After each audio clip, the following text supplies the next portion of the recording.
বন্ধুরা, আজ আমি তোমাদের এমন একটা কথা বলতে চাই যা হয়তো তোমাদের জীবনের দিকটাই বদলে দিতে পারে।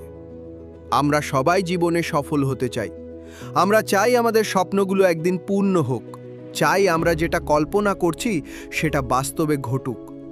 কিন্তু একটা জিনিস আমরা ভুলে যাই, সাফল্য কখনো একদিনে আসে না। সাফল্যের পথে আছে হাজারো বাধা, ব্যর্থতা আর কষ্ট। তোমরা জানো, পাহাড় যত উঁচু হয় তার চূড়ায় পৌঁছাতে তত বেশি কষ্ট হয়।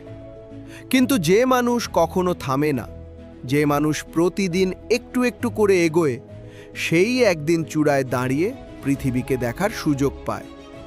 মনে রেখো, ব্যর্থতা তোমাকে থামিয়ে দেওয়ার জন্য নয়, ব্যর্থতা তোমাকে শেখানোর জন্য।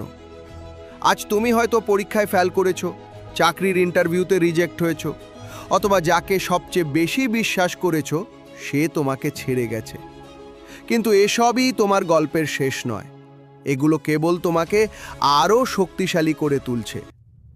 ভাবো, লাইট বাল্ব আবিষ্কার করতে গিয়ে থমাস এডিসন হাজারবার ব্যর্থ হয়েছিলেন, কিন্তু তিনি হাল ছাড়েননি। ভাবো, মহাত্মা গান্ধী যদি অন্যায়ের সামনে চুপ করে থাকতেন তাহলে আজ ভারত স্বাধীন হতো না। ভাবো, ক্রিকেটাররা যদি এক দুইবার আউট হয়ে খেলা ছেড়ে দিত তাহলে আজকের মতো কিংবদন্তি হতো না। তাহলে প্রশ্ন হলো, আমরা কেন এত তাড়াতাড়ি হাল ছেড়ে দিই? কেন একবার পড়েই ভাবি আমার দ্বারা হবে না? বন্ধুরা, হবে না শব্দটা তোমার স্বপ্নের সবচেয়ে বড় শত্রু।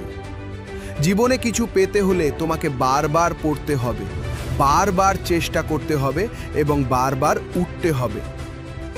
একটা কথা মনে রেখো, সফল মানুষ আর ব্যর্থ মানুষের মধ্যে একটাই পার্থক্য। ব্যর্থ মানুষ হাল ছেড়ে দেয় আর সফল মানুষ শেষ পর্যন্ত চেষ্টা চালিয়ে যায়।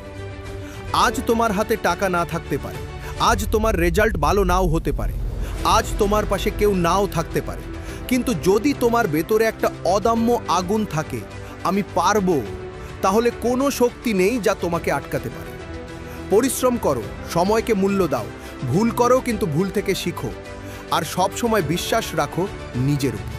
তুমি যা চাও সেটা তুমি পারবে, শুধু একটাই শর্ত, তুমি যেন কখনো হাল না ছাড়ো। আজ তোমার কষ্টের প্রতিটি ফোঁটা ঘামই একদিন সাফল্যের আলোয় ঝলমল করবে। বন্ধুরা, জীবন একটা যুদ্ধক্ষেত্র। এখানে শুধু সেই মানুষ জেতে যে শেষ পর্যন্ত লড়াই করে।